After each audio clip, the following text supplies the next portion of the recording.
Hello students, welcome back to online companion commerce classes. मैं हूं संचिता, आपकी commerce teacher, and today we have come here to discuss a new topic of 12th standard business studies, chapter 4 which is planning.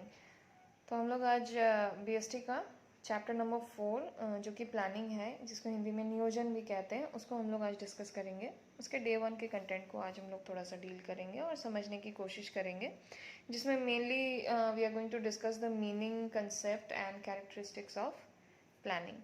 तो चूँकि आप लोगों ने इससे पहले के चैप्टर्स में मैनेजमेंट जब पढ़ाई हो रही थी, तो मैनेजमेंट के जो मेन फंक्शंस होते हैं, the five main functions of management is planning, organizing, staffing, directing and controlling. ये 5 मेन फंक्शंस होते हैं मैनेजमेंट के, जो आप लोगों ने ऑलरेडी पढ़ा हुआ है। उन्हीं फंक्शंस को लेकर अब इंडिविजुअली चैप्टर्स को बांटा जाएगा। चैप्टर नंबर 8 तक आप लोगों को फंक्शंस ऑफ मैनेजमेंट मिलेगा। Chapter 4 is planning and subsequently likewise chapter number 5, 6, 7, 8 में organizing, staffing, directing and controlling आप लोग पढ़ेंगे डिटेल्स में। तो now let's discuss about the topic planning. थोड़ा सा इंट्रोडक्शन आप लोग जान लें आज। मीनिंग क्या होता है? बेसिकली प्रबंध का जो सबसे पहला फंक्शन होता है, या मैनेजमेंट का सबसे मेन या प्राइमरी फंक्शन जिसको कह सकते हैं, दैट इज़ प्लानिंग। बिना प्लान के या बिना नियोजन के, बिना योजना बनाए कोई भी काम अपने लक्ष्य तक नहीं पहुंच सकता। यहाँ हम लोग बिजनेस के संदर्भ में बात करते हैं, व्यवसाय के संदर्भ में बात करते हैं, लेकिन रोज़मर्रा के जीवन में भी अगर आप इसको थोड़े अच्छे से सोचें तो हम लोग प्लानिंग हर समय करते रहते हैं, चाहे शॉर्ट टर्म प्लानिंग हो, चाहे लॉन्ग टर्म प्लानिंग हो। लेकिन प्लान हम लोग हमेशा करते रहते हैं कि आगे हम लोगों को क्या करना है, किस तरह से करना है, कब करना है, एट्सेट्रा एट्सेट्रा। जैसे कि कल हमें क्या क्या काम करना है, वो आज रात को हम लोग सोचकर माइंड में एक ओवरऑल एक लेआउट सा बना कर रखेंगे, कि सोच कर रखेंगे कि हम लोगों को कल का दिन किस तरह से बिताना है और क्या क्या काम हम लोगों को कल के दिन में करना है। उसी तरह से किसी भी व्यवसाय में प्लानिंग करना मैनेजमेंट का सबसे प्राइमरी फंक्शन होता है, सबसे प्राइमरी या सबसे प्रथम कार्य होता है। तो यहाँ मैंने प्लानिंग के कुछ इम्पॉर्टेंट जो टर्म्स हैं या इम्पॉर्टेंट जो पॉइंट्स उससे रिलेटेड है, वो मैंने नोट डाउन किया ताकि आप लोगों को मीनिंग आसानी से याद रहे। तो ये प्रबंध का प्राथमिक कार्य है, दैट मीन्स प्राइमरी फंक्शन। सबसे पहला कार्य मैनेजमेंट जब किया जाता है, तो सबसे पहला फंक्शन होता है प्लानिंग। बिना प्लानिंग के आगे का कोई भी फंक्शन मैनेजमेंट में करना पॉसिबल नहीं है। एक प्लान जब तक आप रेडी नहीं करेंगे, एक योजना जब तक आप नहीं बनाएंगे नियोजित तरीके से या प्रॉपर डायरेक्शन में, आप कभी भी आगे नहीं बढ़ सकते हैं। ठीक है, ये कार्य करने से पहले जो सोचना होता है उसको प्लानिंग कहा जाता है, यानी थिंकिंग बिफोर डूइंग। पहले ही मैनेजमेंट में, या अगर management is the art of getting things done through others, यही हम लोग पढ़े हैं ना, दूसरों से काम करवाने की जो कला है उसको मैनेजमेंट या प्रबंध कहा जाता है। तो दूसरों से काम जब आप करवाएंगे तो आपके खुद के माइंड में एज अ मैनेजर या फिर एज अ प्लानर, आपके माइंड में एक प्लान या योजना पहले से रेडी होनी चाहिए कि आपको लोगों से काम क्या कराना है, कब कराना है, कैसे कराना है, कितने संसाधनों को इस्तेमाल करके कराना है। तो कार्य करने से पहले का जो सोचने वाला फेज होता है, that is what is known as planning. ये भविष्य के लिए किया जाता है, that means plan is futuristic. You always plan for the future. ये तो जाहिर सी बात है कि अगर आप प्लान बना रहे हैं तो आगे के लिए बना रहे हैं। तो that is why plan is always futuristic, यानी फ्यूचर ओरिएंटेड होता है, भविष्य के लिए प्लान किया जाता है।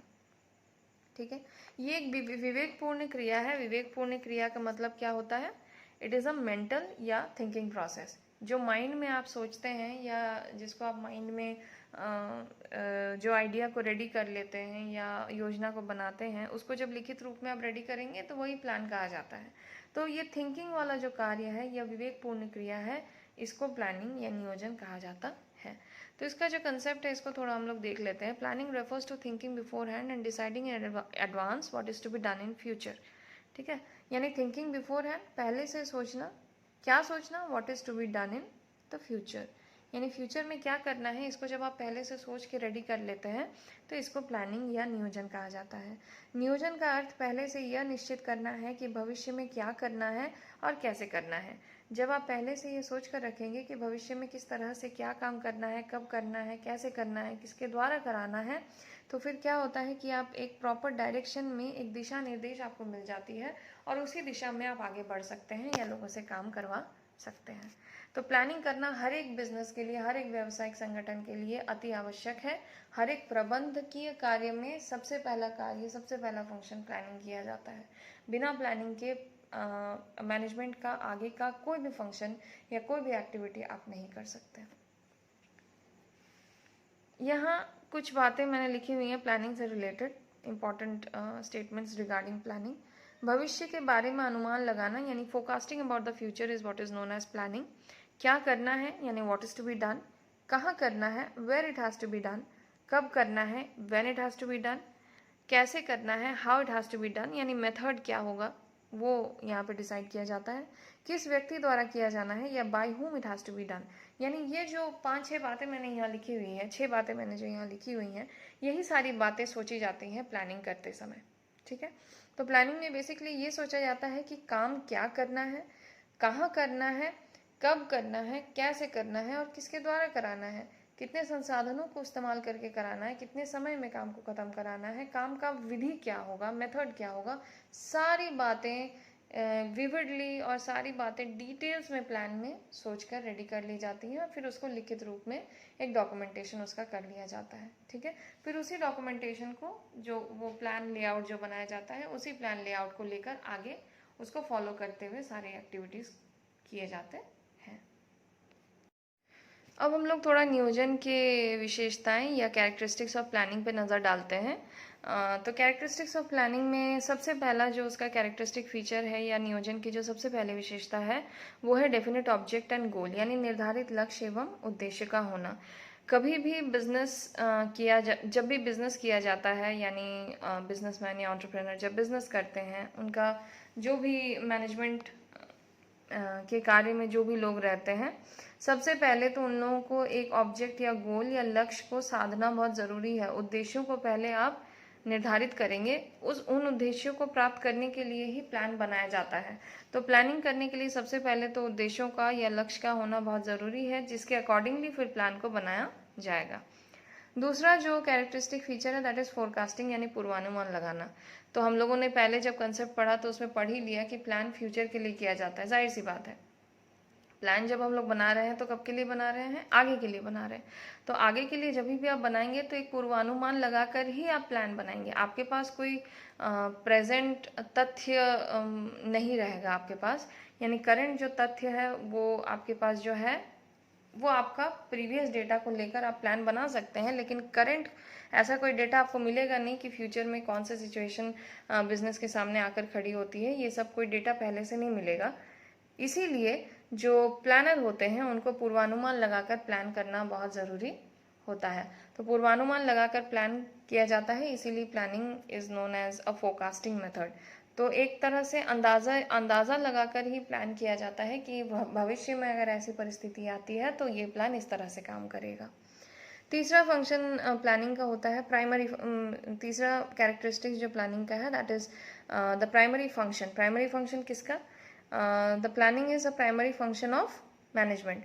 तो मैनेजमेंट का जो प्राथमिक कार्य होता है उसको प्लानिंग कहा जाता है। ये हम लोग पहले भी डिस्कस कर लिए। तो सबसे पहला जो फंक्शन मैनेजमेंट का किया जाता है वो प्लानिंग से ही शुरू किया जाता है।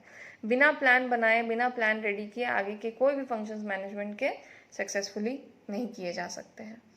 यूनिटी यानी एकता। एकता यहाँ पे, एकता का मतलब थोड़ा अलग है। यहाँ यूनिटी का मतलब ये बताया जा रहा है कि कभी भी व्यवसाय में जब एक से ज़्यादा काम चल रहा हो या प्रोजेक्ट्स चल रहे हों तो वो कभी भी अच्छी तरह से एग्जीक्यूट करना पॉसिबल नहीं हो पाता है। अगर साइमल्टेनियसली 2-3 तरह के प्रोजेक्ट्स या 2-3 तरह के प्लान्स पे काम किया जाता है तो वो उस पे काम करना बहुत मुश्किल हो जाता है। इसीलिए कहा जाता है कि ध्यान में ये रखा जाए कि एक समय पर एक ही प्लान को लागू किया जाए और उसी प्लान पे काम किया जाए। एक साथ 5 प्लान अगर आप 5 प्लान को लागू करेंगे या 5 योजनाओं को लागू करते हैं या काम करते हैं उस पर, तो फिर वो योजनाएं कभी भी 100% इफेक्टिवली आप अप्लाई या उस पर काम नहीं कर सकते। तो यहाँ एकता होना बहुत ज़रूरी है। एक समय पे एक प्लान के ऊपर ही फोकस रहना आवश्यक है। Selection of the best alternative, यानी विभिन्न विकल्पों में से सर्वोत्तम का चुनाव। हमेशा व्यवसाय के समय हमारे हमारे पास भी सिर्फ व्यवसाय का नहीं, हमारे पास भी रोज़मर्रा के जीवन में ऐसे बहुत सारे सिचुएशंस आते हैं जहाँ पे बहुत से काम को हम लोग एक से ज़्यादा तरीके से करना पॉसिबल होता है, लेकिन हम लोग क्या करते हैं कि उस काम को उसी मेथड से करते हैं जो सर्वोत्तम हो। सर्वोत्तम इन द सेंस कि कम रिसोर्सेस को यूज़ करके कम समय में ज़्यादा काम हम कैसे कर सकें, ज़्यादा इफेक्टिवली काम कैसे कर सकें। तो यही प्लानिंग में डिसाइड किया जाता है कि जितने भी व्यवसाय के पास विकल्प हैं या ऑप्शंस हैं या ऑल्टरनेटिव्स हैं, उसमें से बेस्ट ऑल्टरनेटिव को सिलेक्ट करके उस पर आगे काम करने को ही प्लानिंग में इसी बात पे ध्यान रखा जाता है कि जो सर्वोत्तम जो विकल्प है उसको चुनकर उस पर फिर आगे काम किया जाए या उसी को आगे लागू किया जाए, ये प्लानिंग में सोचा जाता है। उसके बाद छठा पॉइंट है परवेसिव यानी सर्वव्यापक। प्लानिंग हर जगह होता है, किसी भी तरह के व्यावसायिक संगठन में प्लानिंग करना बहुत आवश्यक है। छोटा संगठन हो, बड़ा हो, प्राइवेट हो, गवर्नमेंट हो, स्कूल हो, कॉलेज हो, कुछ किसी भी तरह का संगठन अगर होता है, मैनेजमेंट करना अति आवश्यक होता है। हर जगह मैनेजमेंट होता है और मैनेजमेंट अगर है तो फिर प्लानिंग होना भी बहुत आवश्यक है। बिना प्लान के कहीं हम लोग काम नहीं कर सकते। हमारे घर परिवार में भी जब हम लोग कोई भी काम छोटा मोटा करते हैं तो पहले उसके बारे में सोच लेते हैं, उसका एक लेआउट बना लेते हैं, एक ओवरव्यू रेडी कर लेते हैं, ताकि उस काम को जब हम लोग करने जाए तो हमारे पास एक योजना रेडी रहे। तो सर्वव्यापक होता है प्लानिंग। उसके बाद ये कंटिन्यूअस या निरंतर प्रक्रिया है। प्लानिंग हमेशा चलते रहता है, प्लानिंग कभी बंद नहीं होता। जैसे कि मैनेजमेंट एक निरंतर प्रक्रिया है, तो जाहिर सी बात है प्लानिंग भी मैनेजमेंट का एक इम्पॉर्टेंट और प्राइमरी हिस्सा है, तो प्लानिंग भी इसीलिए निरंतर चलते रहता है। ऐसा नहीं है कि एक बार आपने प्लान बना लिया व्यावसायिक संगठन में तो फिर अब प्लान बनाने की ज़रूरत नहीं पड़ेगी, ऐसा नहीं होता है। समय समय पर प्लान्स को मॉडिफाई करना भी पड़ता है और नए नए काम के लिए नया नया प्लान भी रेडी करना पड़ता है। तो इसीलिए प्लानिंग हर समय, हर दिन, हर समय चलता रहता है। प्लानिंग कभी भी रुकता नहीं है।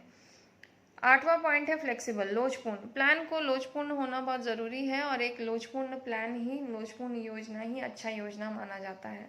लोचपूर्ण यानी ऐसा योजना होना चाहिए, ऐसा प्लान होना चाहिए जिसमें आगे चलकर मॉडिफिकेशन या उसमें बदलाव करने का कुछ रास्ता आप छोड़कर रखें, या इस तरह से प्लान आप रेडी करें कि आगे चल के, क्योंकि भविष्य में क्या परिस्थिति व्यवसाय के पास आकर खड़ी होती है ये पहले से बोलना मुश्किल है। किसी को भी पता नहीं होता कि भविष्य में किस परिस्थिति का सामना करना पड़ सकता है व्यवसाय को। तो पहले से ही आप प्लान को इतना लोचपूर्ण बना कर रखेंगे कि आगे चलकर परिस्थिति के हिसाब से या सिचुएशन के हिसाब से अगर प्लान में थोड़े बदलाव भी करने पड़े तो आप उसको कर सकें। इसीलिए प्लान का लोचपूर्ण होना बहुत आवश्यक है। इंटरडिपेंडेंस यानी पारस्परिक निर्भरता। किसी भी प्लानिंग को सक्सेसफुल बनाने के लिए किसी भी व्यावसायिक संगठन में, ये बात तो आप जानते ही हैं कि किसी भी व्यावसायिक संगठन में बहुत सारे विभाग होते हैं, जैसे कि प्लानिंग डिपार्टमेंट जिसको नियोजन विभाग कहते हैं, ह्यूमन रिसोर्स डिपार्टमेंट होता है, प्रोडक्शन डिपार्टमेंट होता है, मार्केटिंग डिपार्टमेंट होता है, फाइनेंस डिपार्टमेंट होता है। सारे डिपार्टमेंट्स को एक साथ समन्वयित तरीके से काम करना पड़ता है ताकि किसी एक प्लान को सक्सेसफुल बनाया जा सके। जो योजनाएं बनाई जाती हैं वो किसी एक विभाग के लिए नहीं बनाई जाती हैं, पूरे के पूरे व्यवसाय के लिए बनाया जाता है। एक समय पे एक प्रोजेक्ट अगर बिजनेस में चल रहा है तो उसके लिए पूरा एक ओवरऑल प्लान, मास्टर प्लान बनाया जाता है। तो उस मास्टर प्लान को सक्सेसफुल बनाने के लिए हर एक विभाग आपस में इंटरडिपेंडेंट रहता है, यानी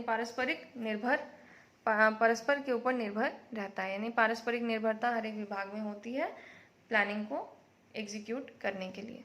ये एक इंटेलेक्चुअल और मेंटल प्रोसेस है, ये तो बता ही दिया है हम लोगों ने, पहले ही डिस्कस कर लिया था कि एक बौद्धिक और मानसिक कार्य है। तो बौद्धिक और मानसिक कार्य क्यों है? क्योंकि प्लानिंग में बेसिकली सोचने वाला काम किया जाता है, थिंकिंग बिफोर डूइंग। करना हम लोग अगले स्टेप से स्टार्ट करेंगे, लेकिन प्लानिंग वाला जो फंक्शन है इसमें सिर्फ सोचना होता है कि आगे हमको करना क्या है। तो हम लोग आगे क्या करना है इसका जब लेआउट बना रहे होते हैं तो हम लोग प्लान बना रहे होते हैं। तो उसी का जब डॉक्यूमेंटेशन बन जाएगा फिर उस डॉक्यूमेंटेशन को फॉलो करके आगे काम बढ़ाया जा सकता है। तो यही सारा जो 10 पॉइंट हैं ये सारे कैरेक्टरिस्टिक्स के पॉइंट हैं प्लानिंग के। तो आप लोग वीडियो को इफ़ नीडेड आप लोग रिप्ले करके देखें। मैं नोट्स डिस्क्रिप्शन बॉक्स में नोट्स का लिंक आप लोगों के रेफरेंस के लिए रख दूंगी एज़ यूजुअल, जैसा मैं हमेशा करती हूँ हर एक वीडियो में।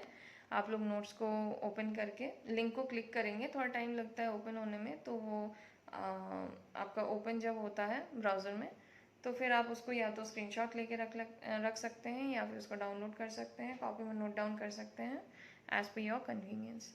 So I guess the topic has been made clear to you today, planning ka meaning, characteristics, concept, etc. So that's it for today. We'll meet again for the next class and with a new topic. Till then, all of you take care of yourself and have a nice time.